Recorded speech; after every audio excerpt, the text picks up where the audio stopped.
Good morning to everyone at today's public hearing of the Vetting Commission established under Law 65 on the external evaluation of judges and candidates for judges of the Supreme Court of Justice. I'm Scott Bales, the chair of the commission, and I declare this session open. This hearing is being conducted under the Commission's rules of organization and functioning as part of the evaluation process. The subject of today's hearing is Adrian CERBU, a candidate for a position on the Supreme Council of Magistracy Board for the selection and evaluation of judges.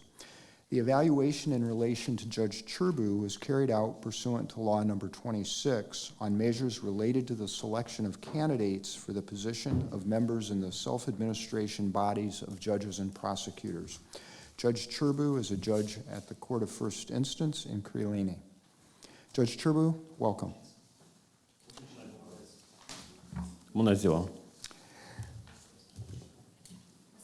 I am joined by 5 other commission members. To my left is Vice Chair Andre Bevel, joined by International Member Lavle Perling and National Member Yuri Gatskin.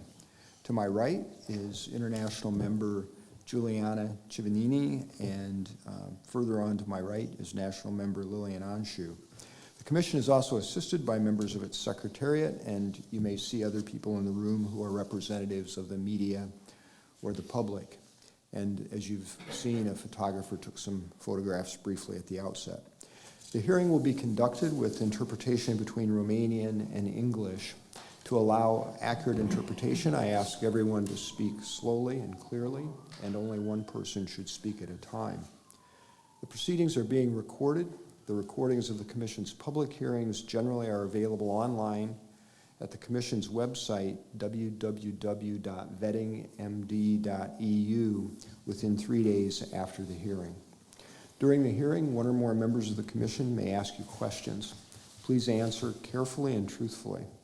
Your explanations are important to the Commission in verifying your financial and ethical integrity.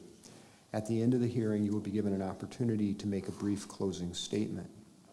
In posing questions, we will try to respect your privacy and that of your family members and other close persons, so we will leave out unnecessary details such as ID numbers, specific street addresses, bank account numbers, and we'd ask you to do the same. I will start by briefly reviewing the evaluation process for Judge CERBU. The Commission initiated its evaluation on the 6th of December 2023 by notifying the judge by email and asking him to complete and return an ethics questionnaire and the financial declarations required by Law Number 26. Judge CERBU completed the declarations and questionnaire on the 12th of December.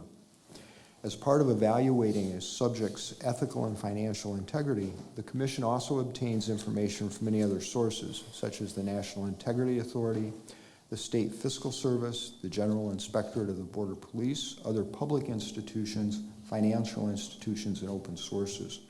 The Commission assesses the information it obtains for its relevance and reliability. On the 8th of February 2024, the Commission asked Judge CERBU to provide additional information by February 12th to clarify certain matters. Judge CERBU on the 13th provided his answers to the questions, and on March 1st, 2024, we notified Judge CERBU that the Commission had identified some areas of concern about his compliance with the ethical and financial criteria. The Commission invited him to attend today's hearing. On the 4th of March, 2024, Judge CERBU requested access to the materials collected during the evaluation, and on the 7th of March, he received the requested materials. The Commission notes that in conducting its evaluation under Law 26, it also uses the information that it gathered during the evaluation process under Law 65. Judge CERBU, before we proceed further, do you have any corrections or additions you would like to make to the information you've previously provided to the Commission?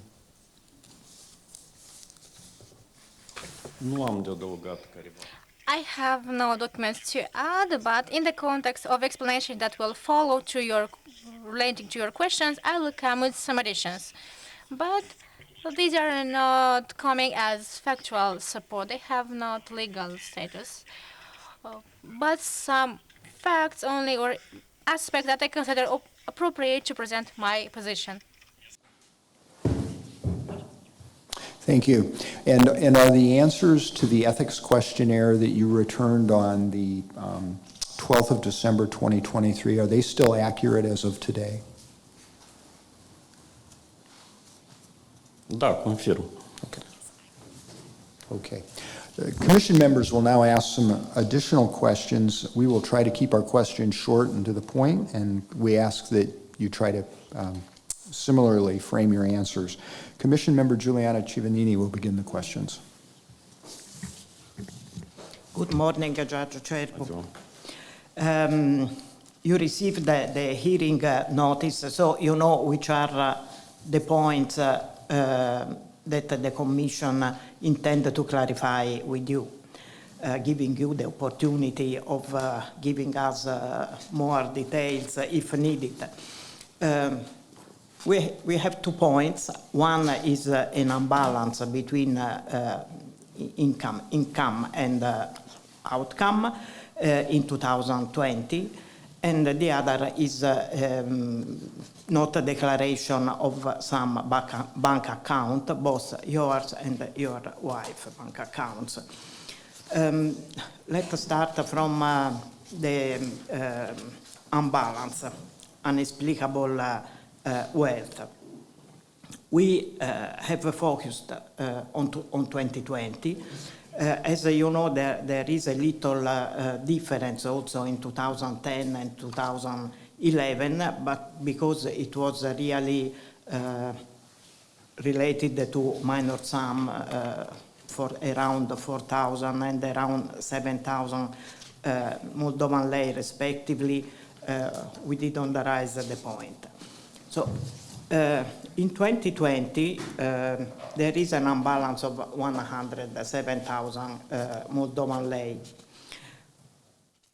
The sum is not relevant, but what was questioning us is the difference between the answer you gave during under 65 evaluation and today evaluation. We wish to understand why new factual elements have been introduced while answering to round of question under law 26, and they were not provided under law 65.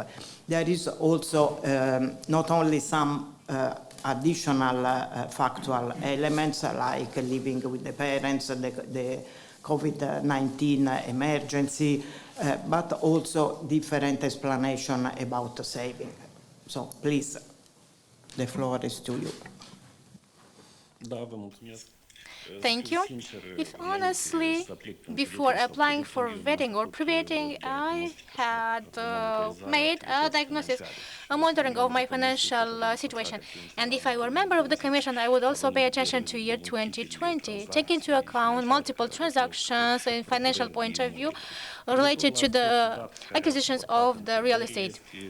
Relating to that question, I would like to mention that confusion I found out about this 100,000 lei. This was as of 31st of March, the date of declaration, because according to the law for the judges, we are obliged to submit an income declaration. And therefore, if it is more than exceeding 15 average salaries, we are obliged to declare it. But me, myself, or specifically my family, we did not have such an amount. This is why we did not declare it. And honestly, I had this idea in my head about the date of declaration and the need of legal declaration of this amount. This was the confusion I had. This is about this confusion you have raised, and this would be my explanation about this aspect.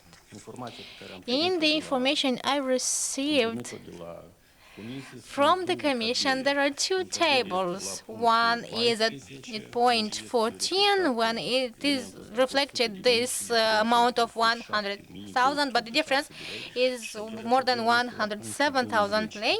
And the second table is at point 20. For me, taking into account the explanation I provided, it is closer point 20, meaning the table that we have here. And if it's possible, I'd like to have have some clarification, including coming with some factual elements in order to explain that this difference of 17,000 is not real, if I may.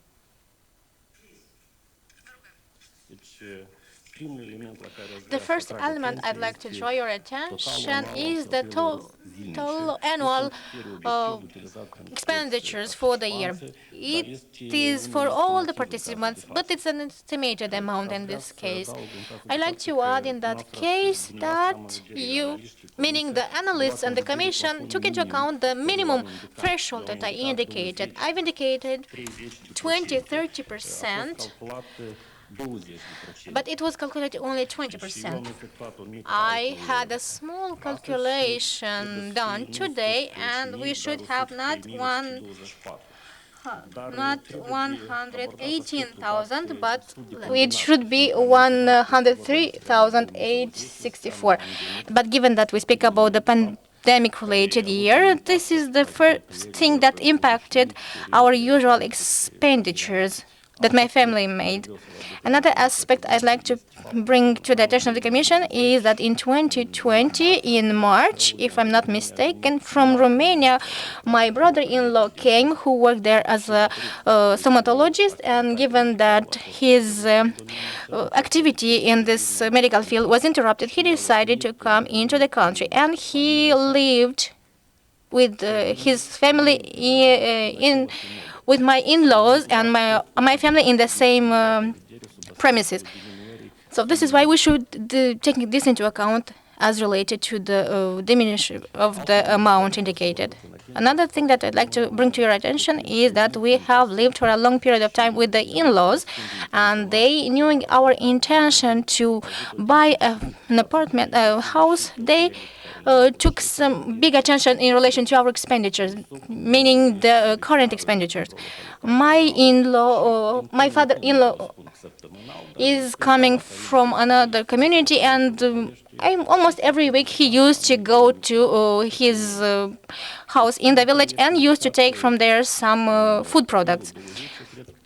So I think that in the table 20 we should take into account two important elements. We should have a diminished amount, taking into account that we've had a major member coming to our house who has been worked as a dentist and had sufficient incomes. And the next, we should think about the pandemic situation, which marked the current expenditure we used to have as a family, and I believe that most of the population in Moldova did. If you ask me what would be the total value, I could not honestly tell you, because I did not calculate this. I never thought that we will be in front of a commission of someone else to explain on this matter. But I surely think the expenses were lower, not only with us, but with all of them, all of the people. We were lucky to work as employees and had some permanent situation in comparison to the private sector, who had different troubles, given that some activities stopped, including lawyers. So for making it clear what meant that period, it was that we had just to stay in the house, inside. We did not travel. All the places, the restaurants were closed. The only thing were that the shops, the markets, food markets were open, and medical facilities, and that's all. And if looking again at the same amount of 17,622 lei, I've divided it per 12 months, and it results we have 1,468 lei expenditure per month. I believe this is not such an important amount in the end. And another thing I'd like to draw your attention to, again, some estimates, is that I've indicated in point 16 the savings could not exceed the monthly income of the family. And again, I didn't think that I would have to explain this not when the declaration is submitted to National Integrity Agency. So again, I included there some estimated sum, but take into account the winter holidays when most of the population have some higher expenses than during the other months, so we could have it lower than 40,000. Obviously, these are some estimated calculation which I bring in order to support my position for this calculation, but these are some real amounts. I could not speak about some precise amount, but anyway, the amounts are lower than indicated here. So it's about some factual realities that I'm invoking right now. Some follow-up question on the explanation you gave, especially on the expenditure, household expenditure. You said that you have been living with your in-laws for a long period. Can you specify the period?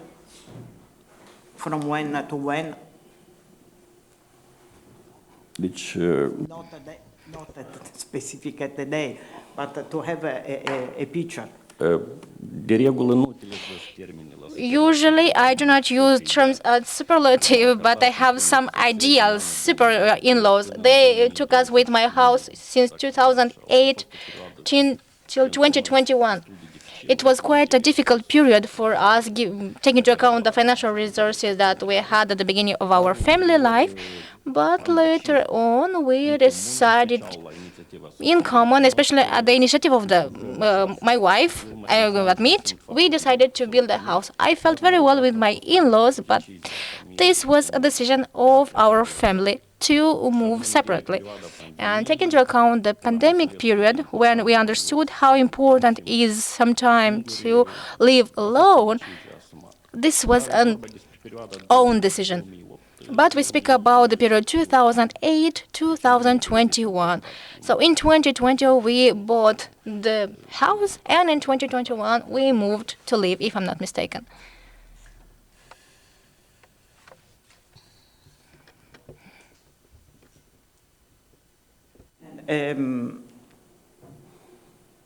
You said that your in-laws use,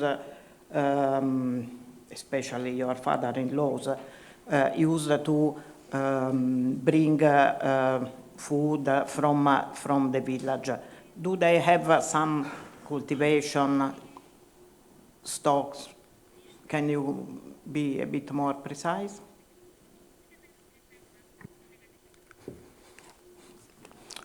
Am luat flash-ul cu informații. I have this, I studied the information, and I understood that my mother-in-law has a land plot in the village. But this is not about it. The fact is that they are very united family, brothers, sisters, siblings, and my father-in-law used to go to his mother, who is now passed away.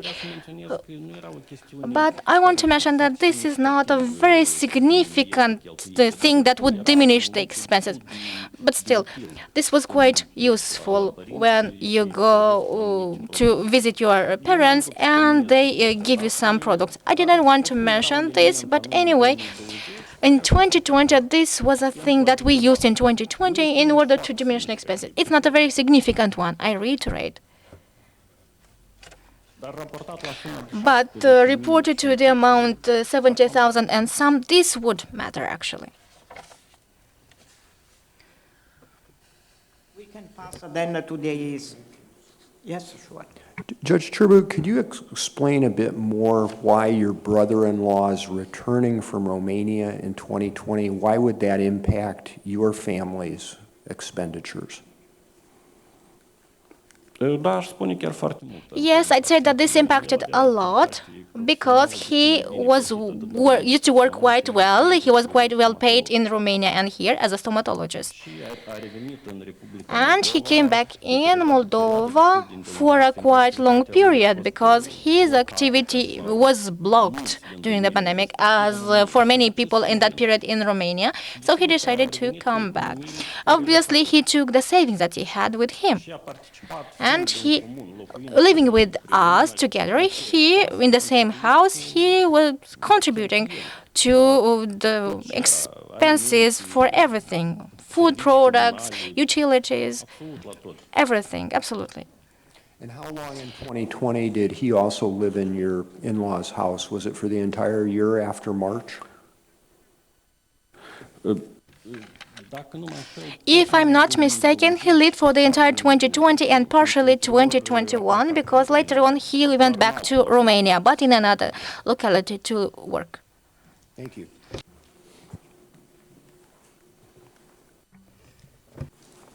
So we can go to the second issue. You gave already explanation about not declaration of this bank account. We have a table also in the hearing note showing that there were not so many movement on this bank account, but you know that the law 26 has a focus on not meeting the declaration obligation. So we know that already which were the main reason for you not to declare, but if you want to elaborate a bit on the point, please. Ele sunt mai multe conturi. So I have several accounts. I even want to say what my wife mentioned. So these personal bank accounts were not declared because if we Because she thought that the salaries declared previously were meeting the obligations, and also taking into account the relevant framework, these bank accounts were not in her property but in the property of the bank. These were, at that time there was used a new form of declaration, and there were inconsistent practices in terms of declaring the annual declarations.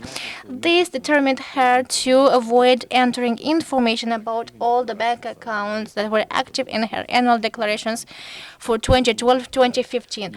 So I believe that nobody could explain better why those accounts were not declared. And this is about my wife's accounts. This was also reflected in Decision 51 in 3rd of August 2023, issued by the Pre-Vetting Commission.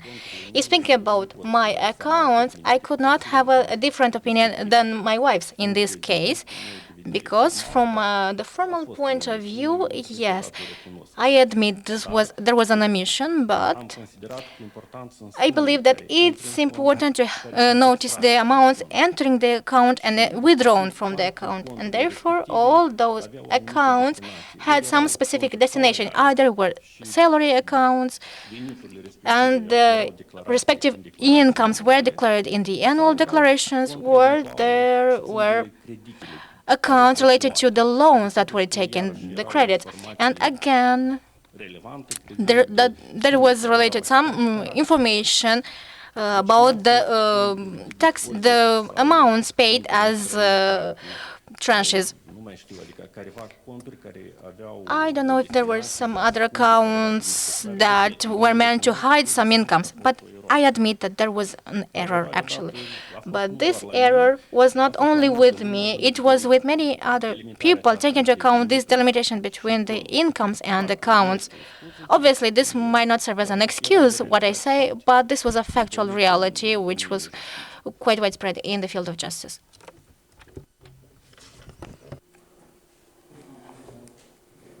Yes, okay. Commission Member Bevo? Domnul Cerbu, o întrebare de concretizare. So I want to address clarifying questions. You mentioned that you did not declare the accounts, but you declared all the sums. So did we understand correctly, right? So the sums, whether they were used for paying the loans or the salaries and so on, so you declared all these amounts, right? Yes. Yes, because ANI, the Integrity Agency, they verified annually, and they know exactly. And of course, if I hide this kind of sums, then the bad consequences might occur. But I want to explain to you that, unfortunately, here in the Republic of Moldova, the bank account does not disappear once no transactions occur. Of course, I didn't go to all. So of course, I went to some bank accounts, to some banks to close certain bank accounts because I have to pay for each for the use of those bank accounts. Commission Member Gatzman? Domnul Cerbu, ați menționat că So, Mr. Cerbu, you mentioned that those bank accounts were used for salary incomes and for contracting some loans, like for certain transactions for loans. According to the norms of the National Agency for Integrity, so you declare the sums. Did you use these bank accounts for any other transactions, like to receive certain transfers from abroad? So besides those loans and salaries, did you use them for anything else? I do remember that when I went to Victoria Bank, so I presented my ID card and I told them to tell me what kind of bank accounts I have, including my bank, and I do remember that I paid around 100 lei to close a bank account. But they also, I also left some bank accounts in case I need them in the future. Do any of the commission members have any other questions? Judge CERBU, would you like to make a brief statement before we conclude this hearing? Is there anything you'd like to add? Da, este ultima mea declarație. Yes, the final statement, and not my personal one, but also my family statement. This is the third procedure I take part in. So two pre-vetting procedures, and the third one is this one. So I want to express my satisfaction that we see each other offline, because I'm a judge, and for me it's important to have this face-to-face direct contact with you.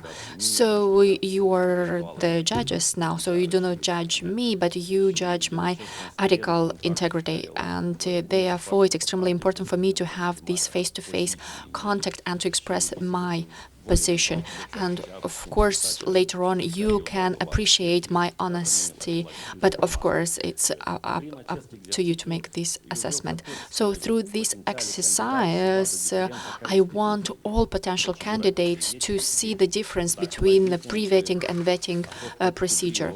If at pre-vetting everything was okay, and even though the Commission considered that there is a certain difference of 117,000, now the Commission had certain questions regarding this sum, and I answered to this question. And this is a clear example for the future potential candidates to see what is vetting procedure and what is pre-vetting procedure, and to understand that vetting procedure is a possibility, a real possibility to pass this procedure and to become a judge in the hierarchical judicial institution.